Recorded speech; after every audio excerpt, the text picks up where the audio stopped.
नमस्कार दोस्तों, तारप्रा अकेडमी में आप सबका स्वागत है। आज हम देखेंगे 19 अगस्त 2020 के current affairs with important question and answer.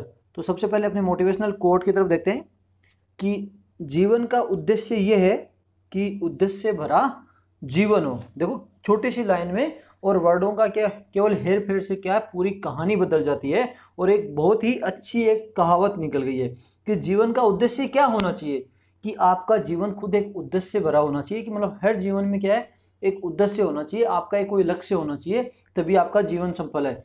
तो आप किसी तरह भी ले लीजिए कि जीवन का उद्देश्य, आपके जीवन का उद्देश्य क्या है कि आपका कोई एक गोल हो और उस गोल को प्राप्त करने के लिए, किसी काम को पूरा करने के लिए क्या आप लगातार क्या है मेहनत कर रहे हो। तो क्या है, आपके जीवन में एक लक्ष्य होना चाहिए और उसको क्या है प्राप्त करने के लिए क्या आप लगातार मेहनत कर रहे हो। तो दोस्तों हर जीवन में एक उद्देश्य होना चाहिए, आपके जीवन का भी एक उद्देश्य होगा और जिसको पाने के लिए आप हर दिन पढ़ाई करते हो। तो आप उस उद्देश्य को प्राप्त करने के लिए जी जान लगा दीजिए और जब तक वो उद्देश्य आपका प्राप्त नहीं हो जाता है, जब तक आप उसको हासिल नहीं कर लेते हो ना, तब तक हार मत मानना। क्योंकि असफल होना हार नहीं होता। कहीं अब अगर आप फेल हो जाते हो किसी चीज को, आप उद्देश्य को एक दिन में पा नहीं पाते हो, तो वो हार नहीं होती। ठीक है, हार मानना कब हो जाता है कि जब आप उस क्या है उसकी क्या है करने के लिए आप अगर एक बार हार हो गए तो उसको भी छोड़ देते हो। तो रियल सेंस में हार क्या है कि आपने अपनी मेहनत और उसको सफलता को पाने के लिए जो कोशिश है ना, उसको छोड़ देना ही हार है। बीच में एक बार कोई असफलता मिलना हार नहीं होती। ठीक है, तो आप असफलता मिलने के बाद भी आप कोशिश करते रहो तो आप एक दिन जरूर जीतोगे। तो सबसे पहले हम देख लेते हैं जो कल के जो इंपॉर्टेंट क्वेश्चन थे उनके आंसर। तो सबसे पहले पूछा था जो ऑल इंडिया फॉरवर्ड ब्लॉक की स्थापना किसने की थी, तो सुभाष चंद्र बोस जी ने की थी। कि जो उनके बीच में और कांग्रेस के बीच में मतभेद हो गए थे ना, तो उन्होंने कांग्रेस से त्यागपत्र देके ऑल इंडिया फॉरवर्ड ब्लॉक की स्थापना की थी। जो नेक्स्ट है काम्पा जो फंड है वो किसके लिए स्टैब्लिश किया गया था, तो ये इफेक्टिव यूज है तो कॉर्पोरेट रिस्पॉन्सिबिलिटी फंड के द्वारा जो कुछ मतलब कोई फंड इकट्ठा किया जाता है फॉरेस्ट के लिए, किसी भी कंपनी के द्वारा दिया जाता है कि अगर जंगल में किसी ने कंपनी लगाई है, कोई इंडस्ट्री लगाई है, तो वो क्या फंड एक देगी। ऐसे कॉर्पोरेट रिस्पॉन्सिबिलिटी फंड हो गया, तो उसको क्या इफेक्टिव यूज किया जाएगा। ठीक है, तो इसी के लिए काम्पा फंड एस्टेब्लिश किया गया था। स्वास्थ्य जो tribal health and nutrition portal launch किया गया था, तो वो किसके द्वारा किया गया था, तो ये मिनिस्ट्री ऑफ ट्राइबल अफेयर्स के लिए द्वारा किया गया था। नेक्स्ट है in African continental free trade area, उसमें से कौन सी एक कंट्री है 55 में से 54 तो इन्होंने हिस्सा लिया था, लेकिन एक कंट्री है जिसने हिस्सा नहीं लिया वो है इरिट्रिया। तो ये तो African continental free trade area है, क्या वर्ल्ड का लार्जेस्ट फ्री ट्रेड एरिया होगा। ठीक है, इसमें जो 54 कंट्रीज हैं हिस्सा ले रही हैं। कौन सा देश ने क्या लॉन्च किया था इनोवेशन चैलेंज फंड इंडिया, तो वो यूके ने किया था। कि जो इनोवेटर्स हैं टेक्नोक्रेट्स हैं उनको फंड अलॉट करने के लिए कि वो अपना प्रोग्राम है वो इंडिया में ही एग्जीक्यूट कर पाए। नेक्स्ट तो अभी आज देख लेते हैं इंपॉर्टेंट न्यूज़। आज है 19 अगस्त वर्ल्ड ह्यूमैनिटेरियन डे। तो ये किस लिए मनाया जाता है, पहले तो ये यूनाइटेड नेशन का एक डेडिकेटेड डे है। जो यूनाइटेड नेशनल ने क्या कहा है, international day dedicated to recognise humanitarian person. जो लोग होते हैं ना एक दूसरे की सहायता करते हैं, एक दूसरे की सहायता करते हैं, तो उनके लिए ये दिन डेडिकेटेड किया जाता है। तो देखो दोस्तों हमें हमेशा ना किसी की सहायता करनी चाहिए। अब जब एक दूसरे की क्या है, एक आदमी होता है ना, एक आदमी हर आदमी की सहायता नहीं कर सकता। एक याद रखना कि आप अपने आप को सोच लीजिए, आप पूरी दुनिया की सहायता नहीं कर सकते, लेकिन अगर आप एक बंदे की दूसरे की सहायता करोगे, वो दूसरे की सहायता करेगा, वो तीसरे की सहायता करेगा, तो एक चेन बन जाएगी ना। तो एक बहुत अच्छा है। तो हर आदमी हर सभी की सहायता नहीं कर सकता, लेकिन हर आदमी हर ही एक किसी की सहायता कर सकता है। मतलब एक की तो सहायता करेगा ना, तो वो एक चेन बना जाएगी ना, तो एक जीवन क्या है एक लक्ष्य भरा हो जाएगा। मतलब एक आनंद में हो जाएगी, हम एक दूसरे की हेल्प करते हैं तो ठीक है। और सभी की दूसरों की जो कठिनाइयां हम समझ सकते हैं, अगर उनको क्या कठिन परिस्थितियों में हमें साथ देना चाहिए। आप देखते हो कि बहुत सारे लोग होते हैं जो जिनको कैपेबल नहीं होते, और कुछ जो गरीब बच्चे होते हैं उनकी जो हमें सहायता करनी चाहिए। कुछ लोग अपनी क्या है सब कुछ छोड़ के जो आप देखते हो रेलवे प्लेटफॉर्म पे हो गए, कुछ जो ट्रैफिक पे हो गए, ऐसे क्या है जो अपने स्वाभिमान के लिए भी चीजें बेचती है, तो कोशिश किया करो उनसे भी कुछ चीजें खरीद लो। क्या है वो भीख ना मांगकर अपने स्वाभिमान के लिए बेचते तो हैं कुछ ना कुछ, अपनी मेहनत तो कर रहे हैं ना, तो आप उनके लिए जरूर उनकी सहायता करना। तो इसके साथ में ये क्या है कि उनके लिए भी किया गया है जिन्होंने अपनी जो लाइफ है वो भी खो दी है, जो ह्यूमैनिटेरियन काज के लिए, मतलब सहायता के लिए, जो मानवता की कोज के लिए जिन्होंने अपनी जान भी गंवा दी है, उनके लिए स्पेशली रिकॉग्नाइज किया गया है। तो इस बार थीम क्या हो सकती है लगभग कि providing life saving support during the pandemic. तो आपको पता है लाइफ सेविंग अभी क्या है, कोविड-19 के चलते बहुत सा मतलब आपको पता है मानवता मतलब एक तरह खतरे में है कि लोग क्या एक दूसरे के मतलब इस हालत में हो गए थे कि परेशानियां इस तरह जो मुसीबतें होते हैं ना लोगों के ऊपर, पहाड़ का पहाड़ टूट गया था। और उस समय जब लोगों ने जो अपना दिल खोल के मतलब क्या किया था, एक जगह तो मैंने न्यूज में देखी की थी, ऐसे भी है जो बिना नाम गंवाए हुए जो आटे की पैकेट बांटे थे, उसमें 2-2, 3-3 हजार रुपए के नोट, नाम भी नहीं आया किसी का, और वो क्या है हेल्प करके चले गए। तो ऐसे भी लोग होते हैं जिसमें क्या है कभी बस दिल से दया होती है, ठीक है, मतलब नाम कमाने के लिए नहीं होता कि 2 बिस्कुट के पैकेट बांट दिए नाम नहीं, देखो बात दूसरी होती है, वो भी सही है कुछ जगह कि अगर हम नाम भी करते हैं ना तो क्या होता है दूसरे लोग भी इंकरेज होते हैं। तो हर चीज़ का पहलू का कुछ रहता है, और कुछ लोग क्या होते हैं कि केवल दिखावा करने के लिए करते हैं, तो ये हर चीज़ नहीं होती। तो क्या है कभी कभी क्या है कि हम अपने से दूसरा भी प्रभावित होता है, अगर हम ऐसा काम कर रहे हैं ना तो चलो मान लीजिए फोटो के लिए, लेकिन ये हर जगह सही नहीं होता। और कुछ होते हैं कि जो रियल में सहायता करके चले जाते हैं और उनका पता भी नहीं चलता, तो रियल हीरो तो वही है, मतलब उनका मेन मकसद होता है लोगों की सहायता करना, ठीक है। तो आपसे ये रिक्वेस्ट है, जब भी किसी से मिनिमम से मिनिमम कम से कम लोगों की भी अगर आप सहायता कर सको ना तो वो जरूर कीजिए। मैं मैक्सिमम की नहीं बात करूंगा, एक की भी सहायता करोगे ना तो वो भी सहायता होगी, उसको ये जरूर करना कि आप दूसरे की सहायता करना। तो ये कब बनाया गया था, कि किस लिए बनाया गया था, कि 19 अगस्त 2003 में एक बॉम्ब अटैक होता कनाल होटल इन बगदाद जो इराक में है, उसमें 22 लोग मारे गए थे, तथा उसके चीफ जो ये ह्यूमैनिटेरियन है, मटेरियल नहीं ह्यूमैनिटेरियन जो वहाँ पे थे, उनका भी उनका वियरो डे मेलो वो भी उस अटैक में मारे गए थे। तो उन्हीं को क्या रिकॉग्नाइज उनको रिमेंबर करने के लिए दिन मनाया जाता है। और नेक्स्ट न्यूज़ देख लेते हैं। तो छोटी छोटी चीज़ें मैंने 2-3 चीज़ें जो हिस्ट्री में से निकाल ली कि कभी कभी क्या क्रॉनिकल चीज़ें ये पूछ ली जाती हैं। तो आज 19 अगस्त 1600 को अंदर क्या हुआ था, अकबर ने अहमदनगर को कैप्चर किया था। तो आपको पता है गुजरात के बाद कौन सा एक जो बहुत बड़ा दरवाज़ा अकबर ने बनवाया था, तो वो आपको याद करना है कि कौन सा दरवाज़ा बनाया था। तो 19 अगस्त 1600 में अकबर ने अहमदनगर क्या है महाराष्ट्र की तरफ वो कैप्चर कर लिया था। अहमद गुजरात का नहीं, सॉरी, अहमदनगर महाराष्ट्र में। तो उस समय तो गुजरात और महाराष्ट्र वैसे एक ही होता था, आपको भी पता होगा। और 19 अगस्त 1966 शिवाजी क्या थे, एस्केप हो गए थे जब वो मान सिंह के कहने पे यहाँ पे आए थे, औरंगजेब के इसमें आए थे, सॉरी दरबार में आए थे, लेकिन औरंगजेब ने वो गलती से क्या उनको बंदी बना लिया था। तो 19 अगस्त 1966 को शिवाजी वहाँ से भाग गए, बच के निकल गए थे। और फिर उनके वो जब औरंगजेब भी उस चीज़ को अपनी सबसे बड़ी मतलब कमजोरी समझते थे कि उन्होंने वो गलत व्यवहार किया शिवाजी के साथ, उस समय वो औरंगजेब के लिए एक बहुत अच्छा मतलब मौका था कि वो मराठाओं और जो अरबों के जो मुगलों के बीच में एक अच्छी संधि स्थापित हो सकती थी, अच्छा व्यवहार स्थापित हो सकता था, लेकिन इसका औरंगजेब ने फायदा नहीं उठाया। नेक्स्ट न्यूज़ है 19 अगस्त 1757 में इंडिया में जो फर्स्ट रुपये का कोयना वो मिंट किया गया था कोलकाता टकसाल में। तो ये 2-3 इंपॉर्टेंट चीज़ें हिस्ट्री में से, इनको क्रोनिकल ऑर्डर में पूछा जा सकता है। नेक्स्ट है, हाल ही में इंडिया ने और नाइजीरिया ने क्या साइन किया है, memorandum of understanding in space corporation. तो ये याद रख लेना, इंडिया ने किसके साथ जो स्पेस कॉर्पोरेशन साइन किया है, और हाल ही में क्या है नाइजीरिया के साथ कौन सा मतलब कौन सी फील्ड में मेमोरेंडम ऑफ अंडरस्टैंडिंग साइन किया, तो स्पेस कॉर्पोरेशन में। तो नाइजीरिया देख लीजिए एक वेस्ट अफ्रीकन कंट्री है, तो ये यहाँ पे अफ्रीका के द्वीप में जो नाइजीरिया है, गल्फ ऑफ गुनिया में क्या है वेस्टर्न कंट्री है। एंड इससे क्या होगा कि ये जो कैपेसिटी बिल्डिंग कराएगा, जो इसमें जो नाइजीरिया में जो कैपेसिटी बिल्डिंग होगी स्पेस प्रोग्राम के लिए, तो वो इसरो की द्वारा हेल्प से किया जाएगा। तो इसमें साथ साथ क्या है exchange of scientific knowledge. ISRO क्या है, इसरो स्पेस एजेंसी है गवर्नमेंट ऑफ इंडिया की, जिसका हेडक्वार्टर है बेंगलोर में। तो इसरो का विजन क्या है, विजन हार्नेस स्पेस टेक्नोलॉजी। तो जो स्पेस टेक्नोलॉजी है उसको मतलब उसको अव्वल बनाना है, तथा नेशनल डेवलपमेंट के लिए इसका उपयोग में लेना। नेक्स्ट न्यूज है, Indian railway constructing world tallest pier bridge over river Ijai in Manipur. तो ये याद रख लेना, कुछ चीजें हैं जो वर्ल्ड टालेस्ट, तो एक तो वर्ल्ड टालेस्ट हो गया और वो इंडिया में है, तो कौन बना रहा है इंडियन रेलवे बना रहा है, जो कि रिवर इजाई, तो मणिपुर में ये है, मणिपुर और आसाम का जो बॉर्डर है यहाँ पे ये रिवर इजाई है। तो ये रिवर का भी आप याद रख लेना कहाँ पे पड़ती है, तो मणिपुर और आसाम के बॉर्डर पे ये रिवर है।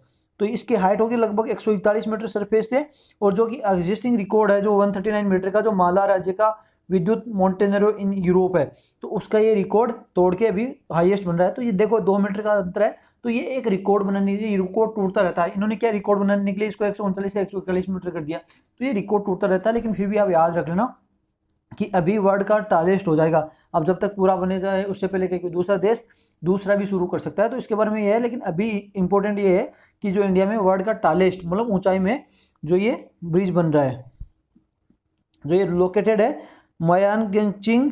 मरांगचिंग विलेज है, जो नोने डिस्ट्रिक्ट है मणिपुर में, तो वहाँ पे ये लोकेटेड है। तो आप देख लीजिए, मैप बेस्ड क्वेश्चन भी आ सकता है इसमें से।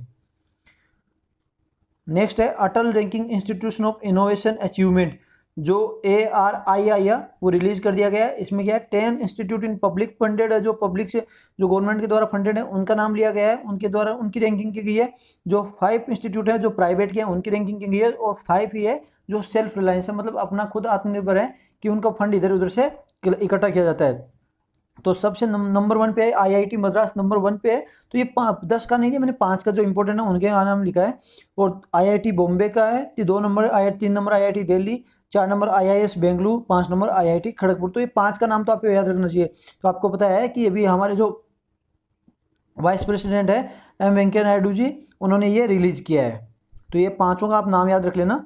और जो सेल्फ रिलायंस में जो इंस्टीट्यूट है वो है SR इंजीनियरिंग कॉलेज तेलंगाना, और जो प्राइवेट इंस्टीट्यूट है वो है Kalinga institute of industrial technology Orissa. तो इनका भी आपको नाम याद रखना चाहिए।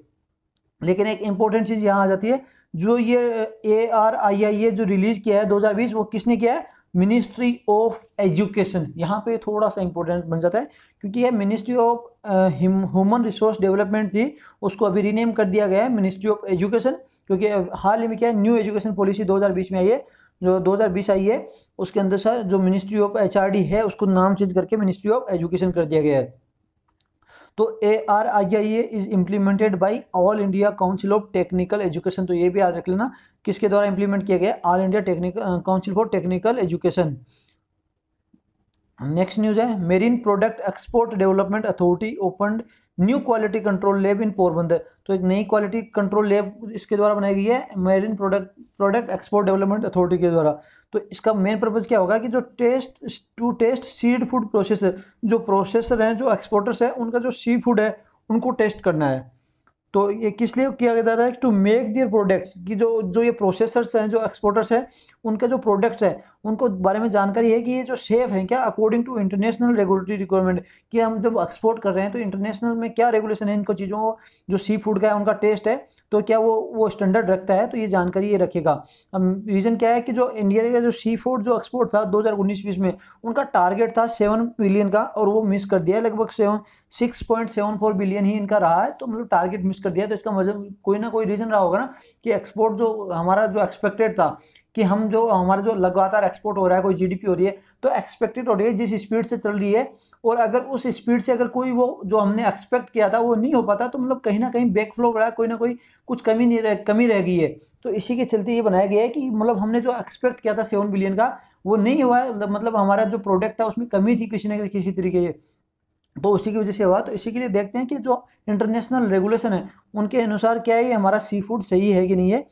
तो इसी के लिए बनाई गई। और दूसरी बात चीज़ है कि चाइना भी एक एमर्जिंग जो है लार्जेस्ट सी फूड एक्सपोर्ट में, जो 2019-20 में चाइना में एमर्ज किया है। तो इसमें आपको कोई दो राय नहीं है कि चाइना क्या है दूसरे देशों की, जो आपने भी अभी देखा होगा कि इक्वेडर के चाइना से बहुत दूर इक्वेडर में वहाँ पे जाके उसने क्या है जो मेरीन जो ये स्पीशीज है सी फूड वहाँ जाके कलेक्ट किया है। तो अभी हालांकि वहाँ पे टेंशन भी बढ़ गई, अमेरिका भी बीच में कूद गया। तो ये चाइना कुछ गलत हरकतें करता है, तो उसके बारे में हम कुछ सवाल नहीं उठा सकते, क्योंकि कुछ कह नहीं सकते। लेकिन ये गलत हरकतें इंडिया नहीं करता ऐसी। इंडिया केवल अपने ही जो सी फूड है उन पे ही निर्भर है और उन्हीं को बेचता है, तो वर्ल्ड लेवल पे अपनी इमेज खराब भी नहीं करता इंडिया। तो जैसे चाइना क्या है कि वहाँ इक्वेडर के पास भी पहुँच गया, जो मीलों दूर है उनसे, मीलों क्या हज़ारों मीलों दूर है। तो देख लीजिए ये marine product export development authority, आपने जो चाइना वाली बात की ना उसमें आप ये वो बात पॉइंट में लिख सकते हो, सॉरी बीच में इंटरप्ट किया, कि आप वो भी लिख सकते हो कि इंडिया केवल अपने कोस्टल एरिया में ही फिशिंग करता है, EEZ में फिशिंग करता है। हालांकि दूसरे देश के जो जो EEZ है वहां तक नहीं जाता, जबकि चाइना दूसरे देशों को क्रॉस करके भी, और जो कि इंटरनेशनल टेंशन को भी बढ़ाता है। ये आप इंटरनेशनल टेंशन बढ़ाने वाली बात को अच्छी तरह से इसमें कोट कर सकते हो। ठीक है, तो अभी देख लेते हैं marine product export development authority क्या है। ये गवर्नमेंट ऑफ इंडिया की जो कंपनी है, जो कि हेडक्वार्टर है जिसका कोची में है। ठीक है, it was constituted on 24 August 1972 under the marine product export development authority act 1972। तो ये एक्ट भी याद रखना कौन से एक्ट के तहत की बनाई गई थी। तो क्या इसका मेन पर्पस क्या है, जो मेरीन प्रोडक्ट है उनको एक्सपोर्ट में मतलब एनहांसमेंट करना, उनको एनकरेज करना। ओके, नेक्स्ट न्यूज है, सुप्रीम कोर्ट ने रिफ्यूज कर दिया है कि जो एक एनजीओ ने क्या है प्रिया डाली थी कि जो सेंटर है वो क्या है, जिसमें जो हमने पीएम केयर में जो भी डोनेट किया था उसको अभी नेशनल डिजास्टर रिस्पांस फंड में मतलब उनको ट्रांसफर कर दे। तो इसमें सुप्रीम कोर्ट के बाद अंदर केस डाली गई थी, सुप्रीम कोर्ट ने मना कर दिया है कि वो सेंटर को ऐसी कोई डायरेक्शन नहीं देंगे कि जो पीएम केयर का जो फंड है वो नेशनल डिजास्टर रिस्पांस फंड में वो ट्रांसफर करें। क्योंकि ये बात ये कि जो एक पीएम केयर जो फंड था वो सेटअप किया गया था कि specially dealing with the post by कोविड-19, जो स्पेशली जो कारण था कि कोविड-19 के लिए ही ये एस्टैब्लिश किया गया था। तो पहले थोड़ा सा देख लेते हैं, ये एनडीआरएफ जो रिस्पांस फंड है वो क्रिएटेड है तो section 46 of disaster management act 2005 के तहत। तो ये भी याद रख लेना कि ये जो नेशनल डिजास्टर रिलीफ जो फंड है ये किसके द्वारा बनाया गया, मतलब कौन से सेक्शन के थ्रू बनाया गया है, तो section 46 of disaster management act 2005। अब लेकिन इशू क्या हुआ, ये एनजीओ ने क्या है ये क्यों डाला, तो ये रीजन इसमें छोटा सा बनता है कि जो गवर्नमेंट ऑफ इंडिया है उसने क्या है जो कोविड-19 को पेंडेमिक को एक नेशनल डिजास्टर मैनेजमेंट एक्ट के तहत, आपने देखा होगा जगह जगह लॉकडाउन चला दिया गया, तो इसमें क्या है जो ये डिजास्टर जो एक्ट है उसी के तहत ही लॉकडाउन लगा दिया गया सभी जगह। और दूसरा क्या है, कोविड-19 को क्या एक नोटिफाइड डिजास्टर भी सेंट्रल गवर्नमेंट ने डिक्लेयर किया है। तो अगर आप डिजास्टर डिक्लेयर कर रहे हो तो सारा का सारा फंड डिजास्टर मैनेजमेंट के तहत आना चाहिए, लेकिन जो वो सेंटर ने ये रीजन था, सेंटर ने रीजन भी दिया था कि इसको डिजास्टर एक्ट के तहत क्यों लाया गया, डिजास्टर क्यों नोटिफाई किया। कि देखो गवर्नमेंट में ये नहीं होता कि कुछ जो फंड होता है ना वो स्पेशली जो डॉक्यूमेंट होता है उसी के हिसाब से होता है, ये नहीं है कि कोई भी फंड बनाया और उसको लगा काम में ले लिया, ये नहीं होता। तो उसके लिए प्रॉपर डॉक्यूमेंटेशन होना चाहिए। तो गवर्नमेंट ने ये भी कहा कि हमने नोटिफाइड डिजास्टर इसीलिए दिया कि स्टेट के पास जो पैसा है, जो डिजास्टर स्टेट डिजास्टर फंड के पास, अगर जब तक हम इसको डिजास्टर नहीं करेंगे तो स्टेट के पास देखो सब कुछ, सेंटर के पास तो बहुत रुपया रहता है, लेकिन सेंटर क्या है इतना रुपया नहीं रखते हैं, इतना सेंटर के पास रुपया नहीं होता है, वो सारे उद्योग धंधे बनते हैं। तो सेंटर क्या उसको जो प्लान है उसको एग्जीक्यूट नहीं कर पाएगा, सही से टैकल नहीं कर पाएगा सिचुएशन को। तो क्या है जो अच्छी तरह से हमने इसको डिजास्टर घोषित कर दिया तो सेंटर के पास ही होगा कि जो डिजास्टर फंड में जो रुपया पड़ा है ना तो वो यूज कर पाएगा, वरना अगर इसको डिजास्टर घोषित नहीं किया तो स्टेट उस फंड को छेड़ भी नहीं पाएगा, और क्या उसकी जो हालत है और भी ज़्यादा खराब हो जाएगी, और फिर क्या है वो ज़्यादा से ज़्यादा सेंटर पर डिपेंड होंगे। तो इसीलिए कि स्टेट स्टेट के पास ऑलरेडी जो स्टेट डिजास्टर फंड है वो पड़ा है, तो उसको क्या है कोविड-19 की जो सिचुएशन है उसको टैकल कर सके। तो ये गवर्नमेंट ने भी कहा, तो इसीलिए सुप्रीम कोर्ट ने मना कर दिया है कि हम कोर्ट को सेंटर को कोई डायरेक्शन नहीं देंगे, क्योंकि ये इससे कोई रिलेटेड टॉपिक ही नहीं है। तो आपको भी पता होना चाहिए कि एनडीआरएफ जो कारण था वो किससे बना होता है, एनडीआरएफ रिस्पांस फंड किससे बना होता, और ये नोटिफाइड डिजास्टर किस लिए घोषित हुई, कि स्टेट का अपना फंड क्यों नहीं यूज कर पाना चाहिए। आपको पता होना चाहिए कि जो एक चीज़ें होती है ना उनको क्या स्पेशली क्या डॉक्यूमेंटेशन होना चाहिए, और अथॉरिटी के साथ ही हम कोई फंड यूज कर सकते हैं। तो आज की न्यूज़ के लिए इतना ही। अभी थोड़ा मोस्ट इंपॉर्टेंट क्वेश्चन देख लेते हैं। तो वर्ल्ड ह्यूमैनिटेरियन डे कब ऑब्जर्व किया जाता है, सबसे पहला तो क्वेश्चन ये है। और इंडिया ने क्या है नाइजीरिया के साथ MOU साइन किया है, वो कौन से फील्ड के लिए साइन किया है। नेक्स्ट है world tallest pier bridge under construction in which state, मतलब कौन से स्टेट, इंडिया के कौन से स्टेट में ये काम चल रहा है इसका। नेक्स्ट है Atal ranking of institute on innovation achievement 2020 release कौन से मिनिस्ट्री के द्वारा की गई है, आपको ये बताना है। नेक्स्ट है marine product export development authority opened a new quality lab with the purpose of, मतलब जो नई लैब खोली है उसका पर्पज क्या है ये आपको बताना है। तो आज की न्यूज़ के लिए इतना ही। आप इसका PDF डाउनलोड कर सकते हो skventure.blogspot.com से। आशा करता हूँ आपको वीडियो अच्छा लगा हो। अगर वीडियो अच्छा लगा हो तो आप लाइक कीजिएगा, शेयर कीजिएगा एंड सब्सक्राइब कीजिएगा। और अगर वीडियो अच्छा नहीं लगा हो तो जरूर डिसलाइक कीजिएगा, लेकिन डिसलाइक क्यों किया ये कमेंट बॉक्स में जरूर बताना। तो कल फिर मिलेंगे आज की जो न्यूज़ है उनके आंसर के साथ, नई न्यूज़ के साथ और नए इंपॉर्टेंट क्वेश्चन के साथ। तब तक के लिए जय हिंद, जय भारत।